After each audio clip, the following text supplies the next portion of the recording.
aqoonyahanka magaalada Edmonton dhammaan ummadda Soomaaliyeed ka kooban sidoo kale waxaan u salaamayaa aad u salaamaya marwooyinka qiimaha badan sharafta leh degmada magaalada Edmonton Alberta sidoo kale xubnaha jooxo qiimaha badan mintidka ah halka isugu yimid dhammaan qabla iyo ragba waan salaamayaa waxaan kaloo salaamayaa martida walaalahan Oromo nooga timid oo shirka soo qayb gashay runtii sharaf weyn bay tahay maanta inaan halka idinla joogo waa meel adduunka dawladda ku nooshiin oo meel fog baan ka imid ilaa 23 bisha safar baan kusoo jiray marka waxaan ilaa 23 bishii June meelo badan baan soo maray runtii Edmonton waa magaalo aan jeclahay waayo dad aad mintid waa isku xiran isjecel oo Soomaalinimada qiimo badan ku leedahay ayaan waaga horan inna taas oo kale ahayd haddana sidoo kale weyn waan ka xumahay muddo badan dad fadhiya ku jira halka ilaa waqti hore yimid waan aad ma sii hadli doonaa hadalkoo soo yaraynayaa waxaan ka boodayn oo aydan muhiima ururada bulshada muxuu ahaa community-ga muxuu ahaa Edmonton iyo civic society-ga oo mudane jaamac isu keenay jamaal baan dhihi raalliha uu u yahay coordinator-ka waxaa kaloo halka fadhiya ururkii dhalinyarada muxuu ahaa ururka dhalinyarada iyo muxuu ahaa OISU ururka haweenka xubnihiisa baa fadhiya marka dhammaan aad baan idin salaamayaa intaa markaan ka gudbo sawirka halka aad ku aragtaan waa safarkii guusha la yidhaahdo safarkii guddoomiyaha ururku ku maray dalka meel ka mid ah waxaan umaleynaya halkan inay ahayd muxuu ahaa inay ahayd nodob gobolka nodob meel ka mid ah saad la socotaan jabhaddanu waa sidoo mudane cabdi muxuu sheegayay cabdiraxiim may maqashaan asaaskii jabhadda halka waxaad ka arki doontaan qodobadaas asal ahaa oo calanka jooxa uu matalayo midnimo halgan xorriyad nabad iyo horumar iyo barwaaqo haddaad aragtaan ummad Soomaaliyeed oo la gumaysto oo ka mid ah qaybihii ka mid ah ummadda Soomaaliyeed geeska Afrika ku noolaa oo doonaysa inay sacrifice u samayso si xorriyaddeeda nabadeeda midnimadeeda iyo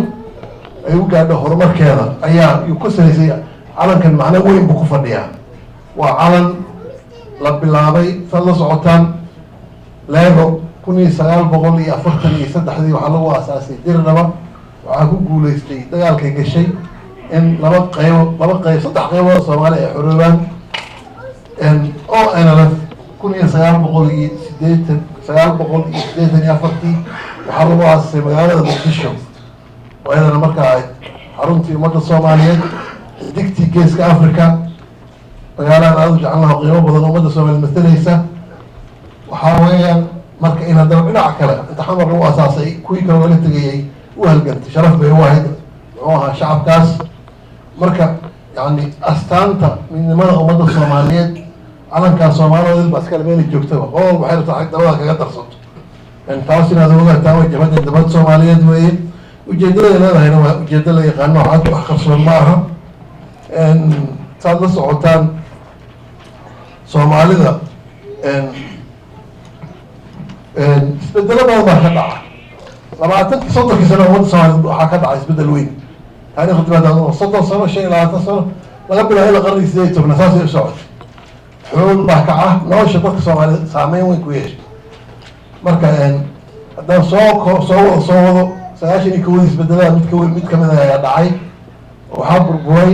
quwadihii ku herdamay geeska Afrika dhammaan dhinaca Soomaaliya way ka burbureen oo dowladda Soomaaliyeed oo tidda isbedel ka dhacay xagga Ethiopia oo ka dhacay labada quwad geeska Afrika isku haysay oo weyn kuwaas ay ahaayeen taas waxay abuurtay in jabhadda waddanka xorriyadda ogaadeen xilligaas ahayd oo ahaa ka halgamaysay yani halgankeedu uu ahaa halgan siyaasi ah waqtiga ayada in markaa ay gudihii ku noqoto fursad u hesho dadkeeda inay abaabulato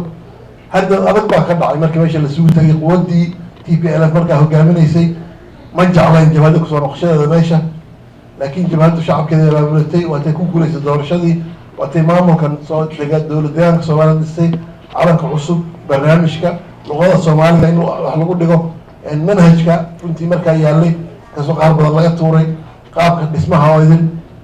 inkastoo horumar badan laga sameeyey muxuu ahaa sanadihii dambe laakiin waagaas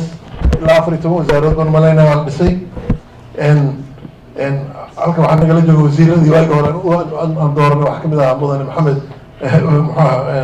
maxamuudgaas yaa kamid ahaa waktiga ayadaa 2 sano gudahood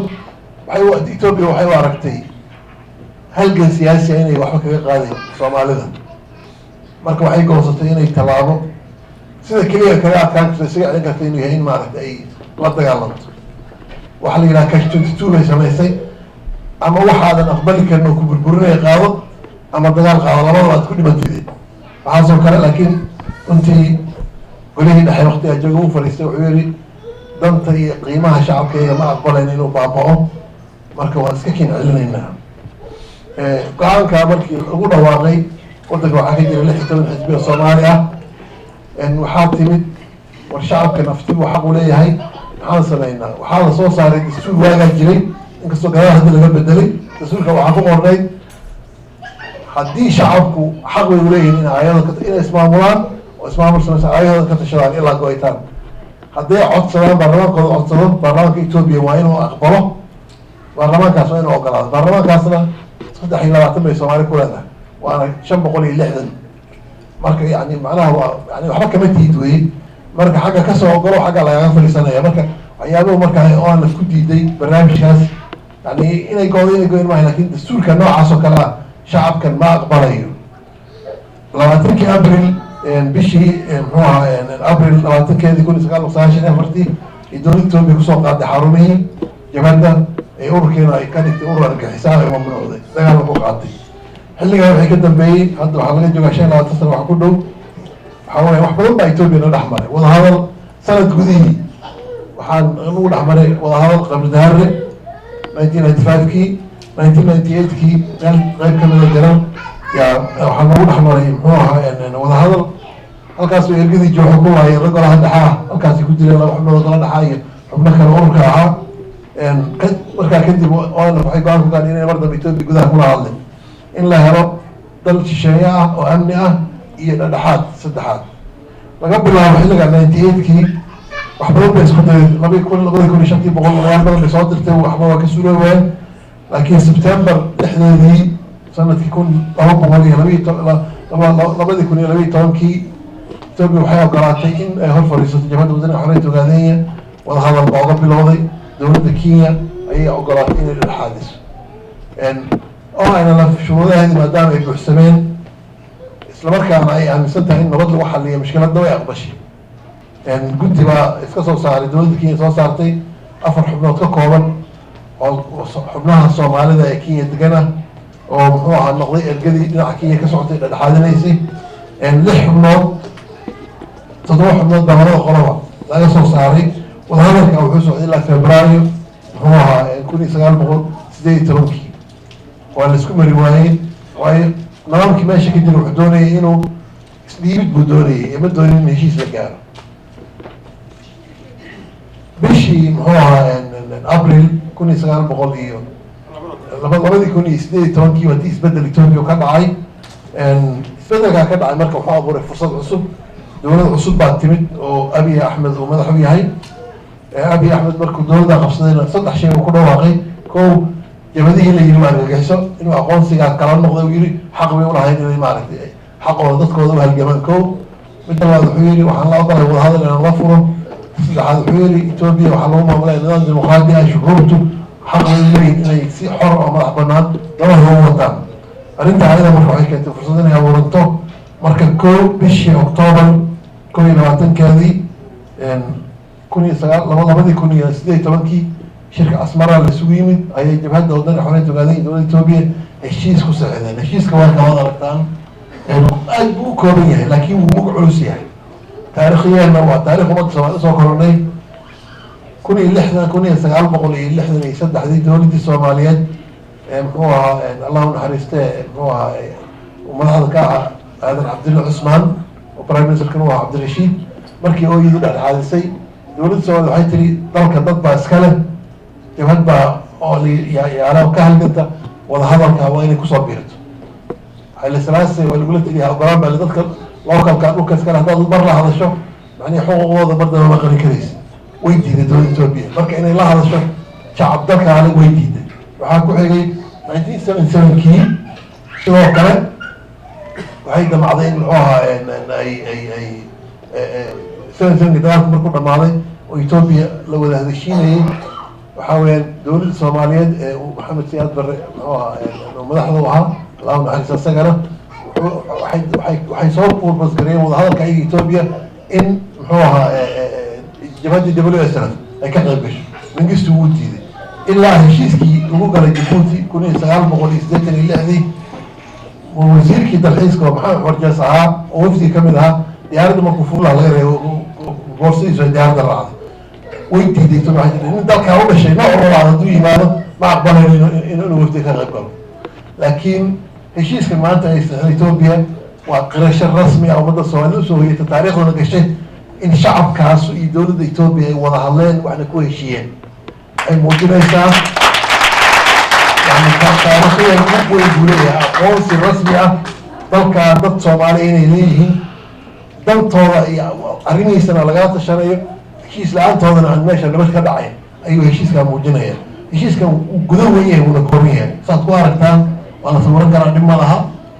waxaa ka qayb galay wasiirka arrimaha dibadda Itoobiya iyo laba xubnood oo maamulka dowladda Soomaaliyeed ka tirsan wasiirka maaliyadda Itoobiya Mudane Axmed Shide iyo madaxweynaha dowlad deegaanka Soomaaliyeed Mudane Mustafa Cumar oo ayagu goobjoog ka ahaa waxaa nuxurkiisu heshiiskaas dowladda Itoobiya ayadoo aqoonsanaysa inay kor u haynayso xuquuqaha dhammaan ku qoran dastuurka Itoobiya isla markaana aqoonsanayso baahida loo qabo dhibaatada dagaalkan keentay muddada dheer socday inay root causeska in la address gareeyo waxaa lagu heshiiyey qodobada number 1 dastuurka Itoobiya saan idin sheegay waaga hore wuxuu aasaas 1995 dib bay u bedeleen Tigreego markaa u arkay khatar in naftooda ku yahay waa laga saaray qodobkii baarlamaanka Itoobiya aqoonsanaya waxaa la yidhi baarlamaanka umadaha hadday mar soo codsadaan 3 sano gudahood waa inay dowladdu ka jawaabto waa qodobkaa uu ku jira halkaa marka dowladdu waxay halkaa ku ballan qaadaysaa inay ilaalinayso sharcigaas doodeedna annagu waxay ahayd waxaan u dagaalamay waxaa Itoobiya dastuurka wax badan way qoratay laakiin ma hirgelinayso waa been weyn marka warqad ahaan way ku qiratay waqtigii loo baahdo inay uphold waa ka arkaysaa inay ahayn yani xuquuqda ku qoran dhammaantood dastuurka Itoobiya ku qoran inay ogoshahay dhibaatadii dagaalka keentana meeshay ka saarayso taa waxay keentay marka in labada dhinacba ay ku dhawaaqaan inay colaadda isu hayeen joojiyeen qodobka koowaad weeye qodobka labaad waxaa weeye oo aan laf inay xaq u leedahay ujeedooyinkii loo abuuray inay si nabadgelyo ah ku wadato taas oo ay ku imaanayso haddii dowladda Itoobiya ballanqaadka inay ay dowladda Itoobiya ballanqaadayso in muxuu ahaa ay ballanqaadayso inay ilaalinayso muxuu ahaa shuruucda dastuurkeeda ku qoran xuquuqaha ku saabsan marka waa qodob aad u culus weeye heshiis kooban laakiin gudo ballaaran weeye waxaa kaloo lagu heshiiyey in guddiyo wadajira la samayn doono heer federaal iyo heer dowlad deegaanba si mushkiladii laga wada hadlayay root causeska xal looga gaaro si joogtaana wada hadalka u socon doono dalka gudihiisana lagu wadi doono waxaa saxay wasiirka arrimaha dibadda Itoobiya Warqine iyo wasiirka iyo Maxamed gudoomiyaha ururka ONLF Admiral Maxamed Umar Cusmaan labada fiicnaa kuwaas marka heshiisku nuxurkiisu waa saas weeyaan wuuna socdaa heshiisku si joogsaday maaha waayo waxyaabihii asaaska ahaa ee dagaalkan colaadda keenay waa ay taagan yihiin waa si joogta ayaa looga wada socdaa maalinba waa la wada hadalka u socdaa taa waxay ahayd marka heshiiska oo la gashay in dadku ogaadaan public laga dhigo soo yahay wuxuu ku salaysan yahay haddaan ka gudbo shacabkeeda way muujiyeen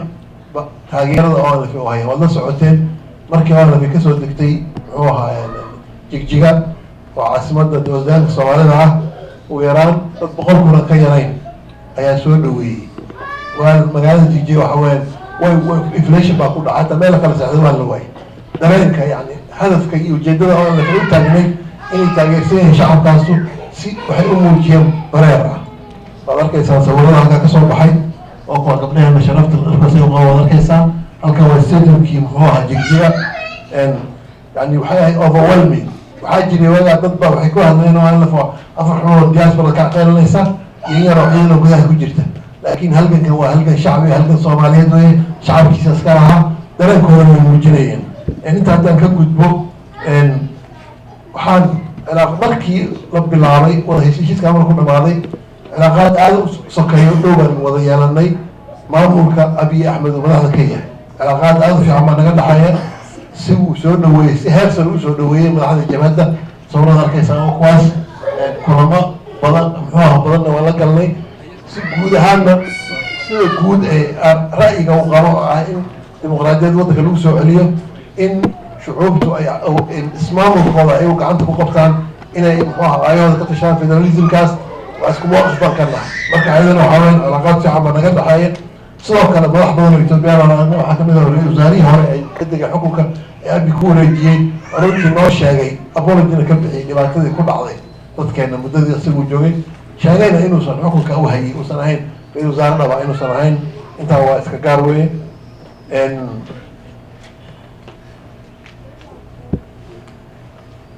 maanta etoobiya meeshay maraysa waad la socotaan dowladda federaalka waad aragtay inqilaab baa la isku dayay lagu sameeyo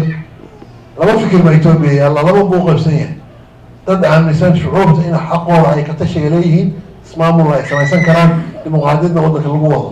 iyo dad aaminsan in xukunka central laga dhigo sama laga maamulo dadka kalena ay noqdaan macnaha gobollo ama haddii kaleata federation haddii la sameynaya mid ku dhisan yani muxuu ahaa dad badan oo laisku daray oo taana xorkeeda in qolada marka uga korkorool inay maamusho labadaasay u qaybsan yihiin taasoo runtii khilaaf weyn etoobiya ka dhex abuuray ilaa inqilaab in la isku dayo barnaamijka muxuu ahaa laga qaado laakiin majoritiga shucuubta etoobiya ku nool oo tirada badan waxay aaminsan yihiin xaquuqda shucuubta ay ka tasho inuu muqadas yahay taa waa qodob labaad wey waxaa kaloo ayadana muxuu ahaa qowmiyadaha etoobiya khilaaf aad u balaaran ba ka dhacay dhul bay isku haystaan xuduudaha way isku wada haystaan marka siyaasiyan buuq badan baa ka jira ma degana laakiin maanta waxaa farxad leh deegaanka soomaalidu kan ugu ammaan badan u yahay deegaanada etoobiya guud ahaan marka la yihahdo khaasatan inkastoo ay ka jiraan xadadka muxuu ahaa qowmiyadaha ay anaga noo dhexeeya khilaafaad laakiin inay maalmaha dambaysa soo ficnaanayso oo dagaalkii gacan ka hadalkaa u joogsado inkastoo laysku khilaafsan yahay dhul iyo muxuu ahaa iyo degaanba dhinaca kaleeto dalka soomaalida ama deegaanka soomaalidu meesha ugu amaan badasaan idiin sheegay qolyo cadaana shirkii qabdaare naga raacay muxuu aha ilaa baalkii muxuu ahaa jigjiga ilaa qabdaare qaar waxay tageen ilaa goday safaarada intay gaari qaateen tageen ilaa goday waa meesha ugu amaan badan wey taana waxaa keenay shacabkii lahaabaa ammaanka haya gacanta ku haya ayaana ilaashanaya sidoo kale axzaab baa ka jirta dalka axzaabtaasna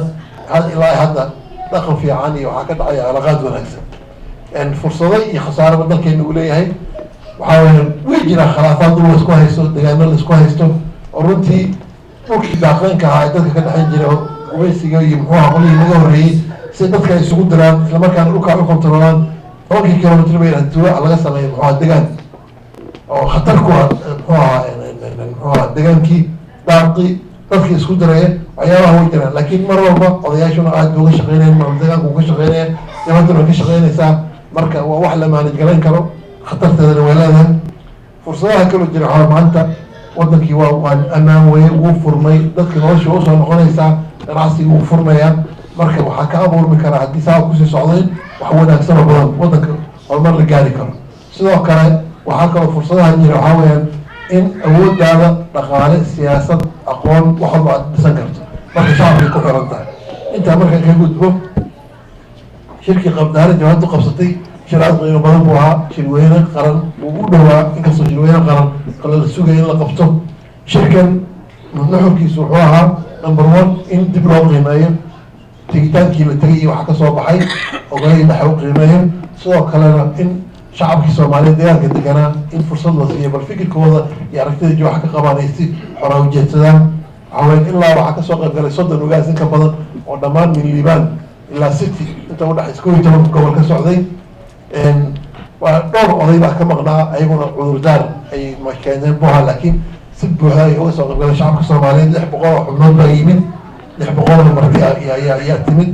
wuxuu socday muddo usbuuca shir very successful ahaa runtii dadka moral iyo qalbiga dejiyay ahaa nuxurka ka soo baxayna wuxuu ahaa in lagu soo bandhigo barnaamij cusub ee jooxo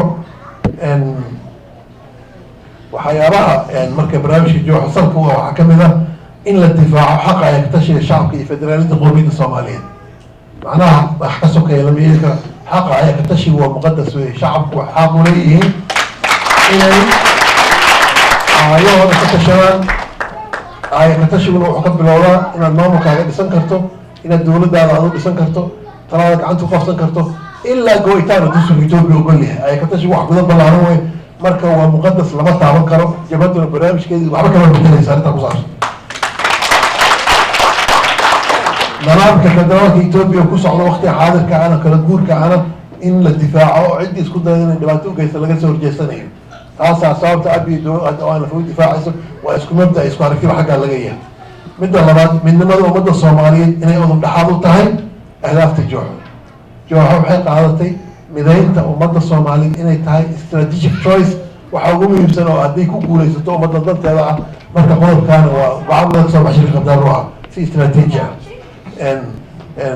waxaa kaloo ka soo baxay in loo howlgalo sidii maamul caadil ah oo hufan kana madax bannaan musuqmaasuq nin jacayl iyo dabadhashnimo dalka Soomaalida uu ka hirgalo sidii kaa loo diyaarin lahaa sidoo kale in mabaadi'da dimuqraadiyadda oo dadku codkooda ay dhiibanayaan oo lagu khasbi karin maxay dadkay dooranayaan iyo sharciga oo ka sarreeya shakhsiga oo waddan sharci lagu maamulo shakhsiga ka sarreeya in dalka lagu dhaqo taasna waa way ka soo baxeen marka ay ka tashigu haddii aan sii wadno waxaan aaminsanahay dadka Soomaali xaq inay u leeyihiin aayada ka tashadaan bilaa shuruud ilaa go'itaan kow markay doonaan ay dalban karaan markay doonaan dantooda u gaarno inay dalban karaan taasna in la confirm gareeyo midda labaad oo jooxataas inay ka tanaasulayn inay aaminsan tahay dibaddu nidaamka federaaliga ah inuu yahay nidaamka kale Itoobiya ku wada joogi karta waqtiga xaadirka ah saddex inay aaminsan tahay xaqa ay ka tashiga iyo dhamaystirka xuquuqaha maamulka Itoobiya wax badan baa looga maqalka laga sheekeynayay in nidaamka federaaliga uusan macno loo sameynin haddii aan la dhamaystirin xuquuqda shacabka Soomaaliyeed yani nidaam federaal oo magacyada inaan la aqbalin inuu noqdo mid dhaba oo xuquuq buuxda shacabka Soomaalida ay helaan inta muxuu mustaqbalkooda ay go'aan ka gaarayaan sidoo kale siyaasadda jawaabta markay ku dhaqmayso waa maxay inay cilaaqaad fiican la yeelato inay cilaaqaad fiican siday ula yeelan lahayd kana shaqeyso dowladda federaalka iyo xukuumadda abiy inaan cilaaqaad sokeeyo oo saaxiibtinimo oo fiican la yeelano waxay ka mid tahay siyaasadda istaraatiijiga jooxay qaadatay in cilaaqaad sokeeyo la yeesho shucuubta Itoobiya kale ee dariska ah sida Oromada iyo Afarta oo shucuubta kalena aan la colaadin ilaa kuwa hataa kuwii laayay shacab dambi ma laha waxaa dambigaas kale dadka hogaaminayay marka shucuubta kale Itoobiya inaan colaad loo muujin oo cilaaqaad fiican la yeesho oo aan yani dhinac kaliya loo badan laakiin asaasiyan istaraatiijiga saaxiibka koowaad inuu loo yahay shacabka dhawaanay ee muxuu ahaa Oromada iyo muxuu bulshada kala duwan in si diblomaasi ah loola dhaqmo qowmiyadaha kale in shacabka Soomaaliyeed ee geeska Afrika ku nool xiriiro sokeeye iyo mid iskaashi walaaltinimo ganacsi isu socod amni iyo isgaarsiin baa loo yeesho macnaha istaraatiijiyan shacabka Soomaaliyeed ee walaalaheena ee dariska aan nahay ee ku firirsan min Kenya ilaa Djibouti in lala yeesho cilaaqaad sokeeye oo walaaltinimo kuwaasoo nolosha iyo muxuu ahaa iyo ganacsiga 90% dalkeena wuxuu isticmaala Soomaaliya ka yimaadaan 60% waxyaabaha laga dhoofiyo muxuu ahaa dalkeena Soomaaliya mara 100% waxaan leeyahay 90 dowladda Soomaaliya dadka Soomaaliya min Djibouti ilaa halkaasna 60% baa lagu qiyaasaa ama xoolaha noqoto ama biyaha dalka ka yimaada dhaqaalaha Soomaaliya ku xiran marka in la xoojiyo symbiosis la abuuro walaalnimada ummadda Soomaaliyeed ay xag macnaha af kaliya noqonin xag dhaqaale xag isgaarsiin xag muxuu ahaa socod ayadana la xoojiyo xididadaas la adkeeyo istaraatiijiga ah in la sii xoojiyo xiriirka diblomaasiga oo saaxiibo adag iyo taxaaluf la abuuro diblomaasiyadda adduunka dadyooga maanta xukuma dadyoogaas cilaaqaad fiican lala yeesho xiriirada hadda ma sii faahfaahinaya laakiin la xoojiyo xiriirka diblomaasiyadda jabhaddu oo dadyooga adduunka u kaliya cilaaqaad fiican iyo isfaham laga dhaxbuuro oo taa la xoojiyo. waxaa kaloo ka mid ahaa in arrimaha dhaqaalaha siyaasadda maamulka shacabka soomaaliyeed heerarka kala duwan xisbiyada iyo maamulka ee wadatashi iyo isku aragti laga shaqay si loo abuuri lahaa. macnaha jabhaddu inay ku shaqayso shacabkeeda inay la tashato, aqoonyahankeeda la tashato, culamo diinka la tashato, xisbiyada kale la tashato. waa in wax walba aan qabanayna uu noqdo wax ku salaysma ku dhisan wadatashi iyo in national agenda uu jiro,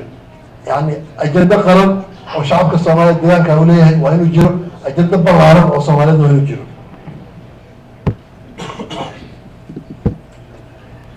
haddaan sii wado marka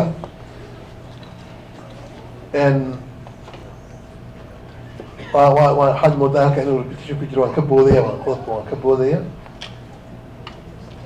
maxaa marka yaala hor yaalla jooxo challenge-ka hor yaalla maxay barnaamijka mustaqbalka iyo maanta kow u basnaynta shacabka difaaca xuquuqdooda. shacabkeena waa la gumaystay, waa la dhibaateeyey, aad baa loo dhibaateeyey. marka bal xuquuqdeeday horta inay bartaan number one wey. xuquuqda ay leeyihiin ilaa ay katashiga waa inay bartaan oy difaacan karaan, inay ogaadaan si nabadgelya inay ku raadsan karaan, difaacan karaan, hadli karaan, oo usoo jeestaan aqoon-yahan ilaa shacab. kow midda labaad waxaa weeye in dawlad himiladooda buuxin karta shacabka inay helaan wey. dawlad himiladooda buuxin karta waa dowladdeena soomaaliya waa inay noqoto mid ka soo bixi karta waajibaadka himadaha shacabka u leeyahay. cidda rabtaa ha xukunto, laakiin waa inay noqoto dowlad dadka habsani karta. tan kalena waxaa weeyaan in cilaaqaadyo ilaaliya danta shacabka soomaaliyed oo abuuro. meeshuu raba cilaaqaad ka ahaado, danta shacabka soomaaliyeed cilaaqaad abuuri karo, naaxin kara oo difaaci karana waa in la abuuro. marka waxaa kamid ah barnaamijka aan u socono mustaqbalka. meesha ayada waxaa wey gabagabaa la yihahdaa geedka weyn arkayso waa duleedka qabdaare, waa dhulka ciidda caamka ciidda quruxda badan arkayso. shirkaas wuxuu shir kamid shirka muxuuha jabaddu ay qabsatay exampleka usoo qaadanay. marka go'aamada marka dhaxalgalkaa shirka qabdaare kasoo baxa haddaan soo koobo, kow in jabhadda la ballaariyo shacabka soomaaliyeed ay qayb libax ka qaataan, in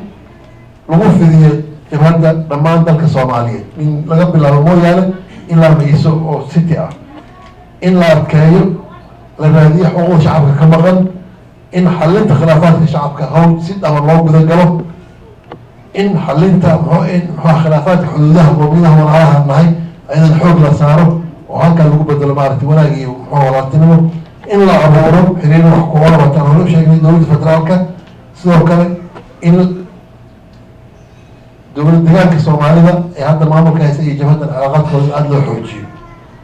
kaasoo go'aamadii kasoo baxay qabdaartaasa kamid ahay. haddii aan soo dhaadhaco marka dalkeena waad arkaysaan halkaa waxaa weyaan waa meeshaad arkaysa waa qashin lagaga tegay shirkada dalka ay kaga tageen dhulka wey baabi'inay deegaanka. sawirkaad arkaysaan halkaa ku yaala dhulkaas hadda waad arkaysaanoo dhulka ugu yaraan intaasoo kilomitr baa la baabi'inaya marka shidaalka la baarayo. deegaankii uma fiicno, wax walba waxaana way ku daadanayaan. marka in sida arrimaha ku saabsan khayraadka dibadda dalka barnaamij laga sameeyo si loo difaaci lahaa, sidii arrinteeda u noqda arrin dadka soomaaliya ku saabsan, dadka soomaaliya ku dalaysan. ceelasha arkaysaan halkaas waa ceelasha jeexdihu iyo halkaas ceelasha kaalib la yimaado. waxaa weya halka waa camska kamid a. marka in arrimaha shidaalkana sal loo yeelo dowladda etoobiya waxyaabaha asaasiga lagala wada hadlayo, mustaqbalka shidaalka meesha la marinayo suu noqonayo, sheerka laga yeelayo in la qodiba arrintaas waa waxyaaba cornerstonka kamid a joxoor yaalla weye. sidoo kale dalkeena waxaa wey 15% xoolaha africa waxay ku nool yihiin dhulkaas soomaaliyeed. 15% xoolaha africa waa dalka ugu xoolo badan wey africa. waa xoolaha ugu badan ee khaliijka la geeya meesha ka yimaadaan wey. marka dadka haya waa dadka reer guuraaga wey. dadka reer guuraagaana waxaa weya dadka ugu xuquuq yar wey. xoolahooda muxuu ahaa isticmaalkooda dhaqaalaha kasoo gala iyo serviceka loo sameey isbitaallo ma laha, haweenku waxaa iska umuraacaan, waxbarasho carruurtooda ma laha, muxuu ahaa biyo fiican kuma haystaan, cudurrada lagama daweeyo, xooluhu nada ma laha. marka muhiimadda ay leeyihiin in la siiyo shacabkaas iyo xoolahoodaba in yani focus la saaro jooxa ay saar. halgankii dheeraana 90% waxaa difaacaya ama jabhadda caawinaya waxay reer guraaga ahayd. reer magaalka waa reer guraaga iyo halganku ku socodsan dhigiis. marka in muxuu ahaa muhiimadana la siiyo. sidoo kale waxaa weeyaan dhulkeena ugaar aad u badan buu leeyahay ugaadhaasna in la xanaaneeyo lana difaaco waxaa kaloo ayadana muxuu ahaa reer gureega waan ka soo hadlay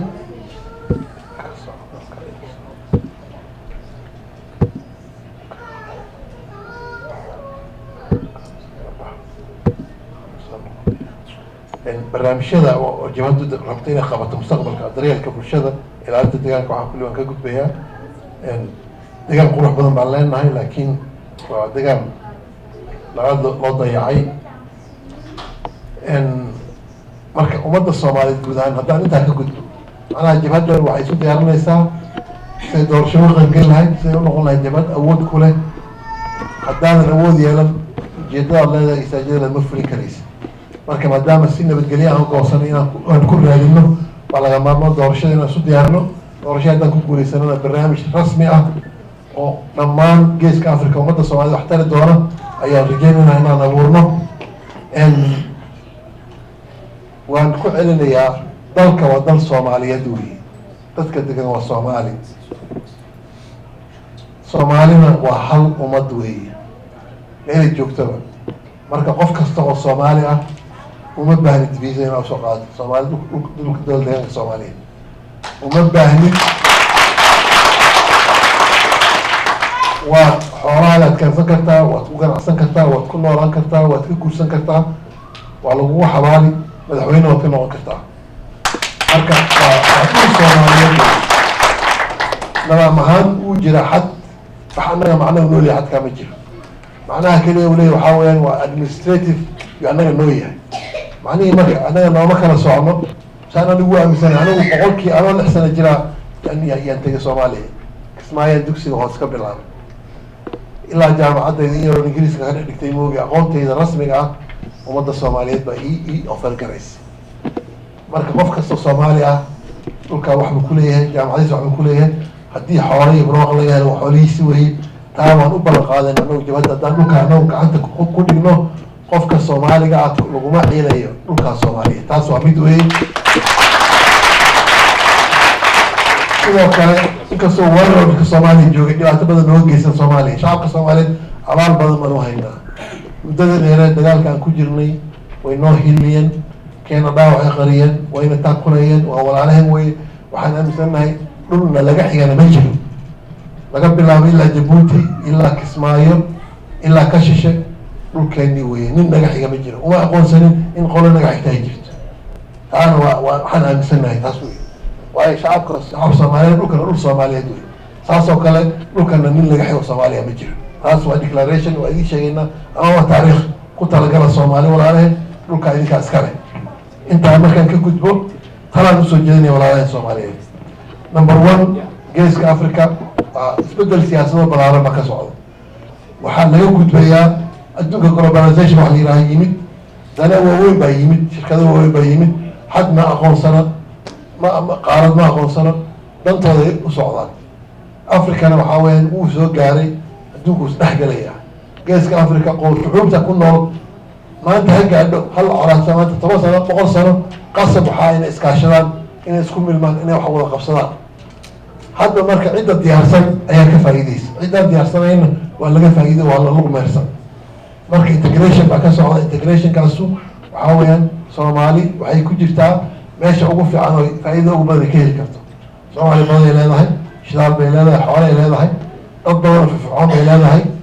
marka in lagu talagalo ummadda soomaaliyeed guud ahaan meelay joogtaba integrationkaa socda oo socon doona oo laga yaabo sii ballaadho khilaafaad iyo buuqu dhici iyo kalalogu dhici marka isbeddel imaanaya laakiin waxaa weye laga maarmaana dadka soomaaliyeed u baraarugaan hadda Ethiopia isbeddel bay samaynaysaa waxay leedahay waxaan furfuraynaa ganacsigii waxaan ogolaanaynaa in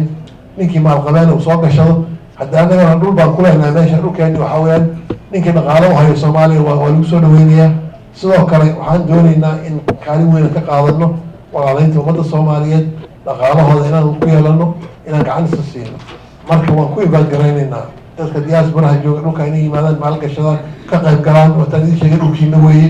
guudaan ama ha noqon kuwa meesha ku dhashay dhalashada qofa meel ku dhalanaya laakiin muhiimaddu waxaa weeyaan waa ku talagala dhulkiina inuu yahay kaalmo badan iyo garabna idinkaga baahan yihiin mid aqooneed mid dhaqaale mid muxuu ahaa siyaasadeed intaa marka ka gudbo waxaa weeyaan ummadda soomaaliyeed saad ula socotaan soomaalinimadii iyo walaaltinimadii waa la kala saari lahayay siyaasaddu sideeda waa iska siyaasad wey, lakin waxaa weyn baa jira. soomaalinimadu waa asal wey, soomaalinimadu waa dhalasho, maaha wax lagu siinayo wax laga siyaasada waa laga qaadi kara. dhulka waan la bangeli karaa maanta, ku kala berigeli ku kala geli karaa, ingiriis baan iman karaa oo warqad baan qaadan karaa, halkaan warqad qaadan kartaan, laakin meesha dadkan soomaali baa tihin. marka soomaalinimadu waa asal wey,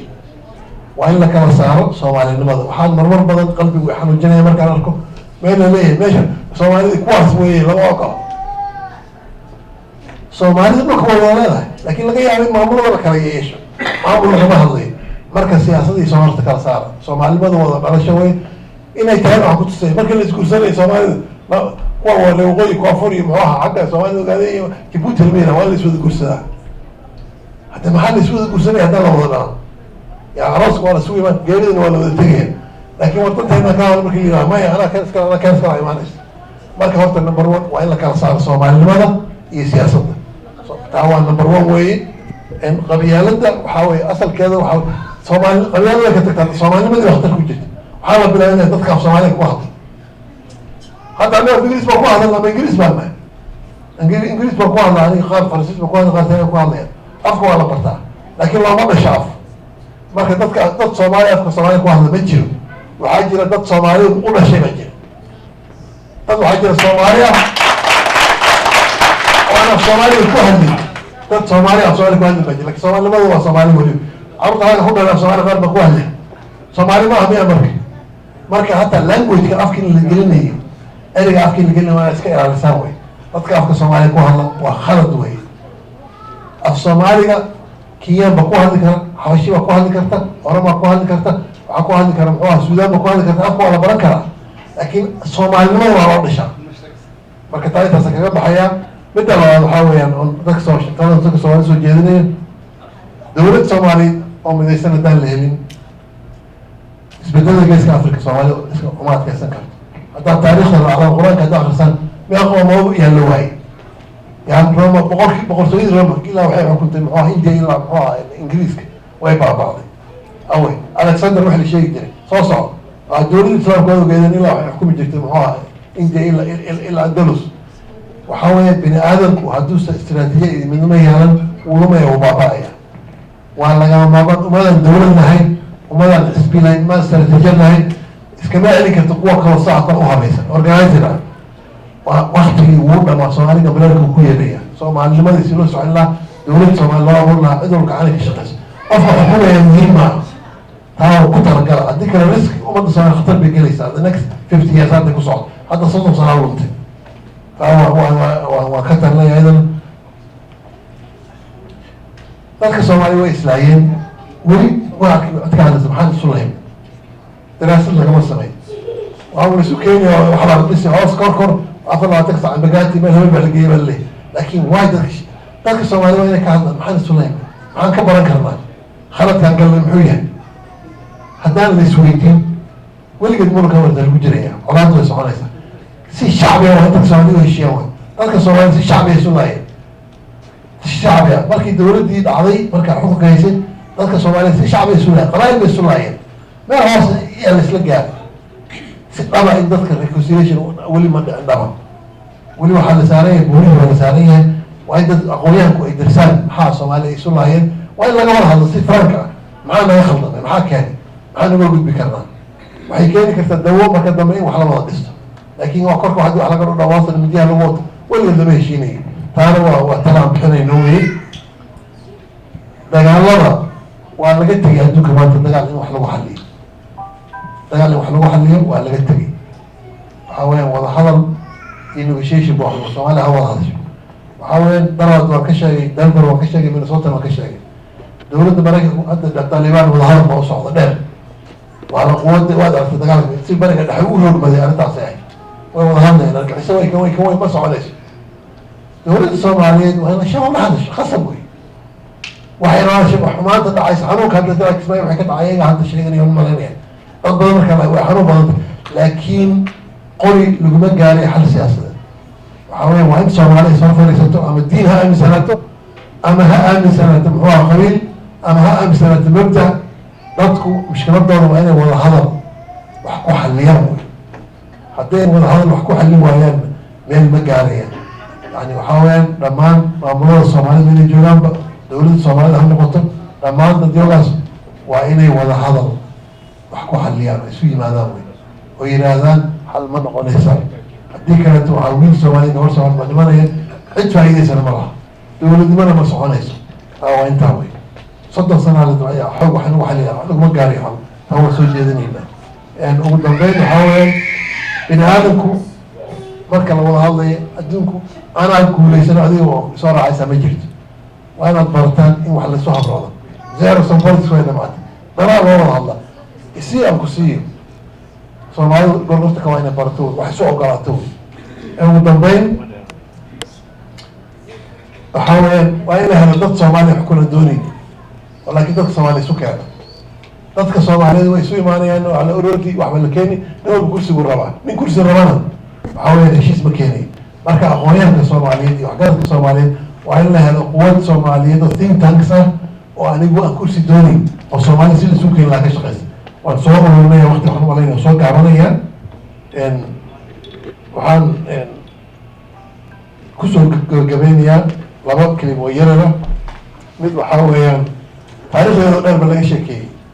marka halkan laba sabab baa ku yaala midna waa markaa urka dhalinyarada gala 1972kii kana waa markaa waxay 1972kii waan umalayn dhamaadkiisii ahaa kana hadda wey waan soconnaa marka waxaa weeyaan dhalinyaradana waa in wax loo reebo wey dhalinyarada ayuna xilkooda ay kartaan halkan lagama daabo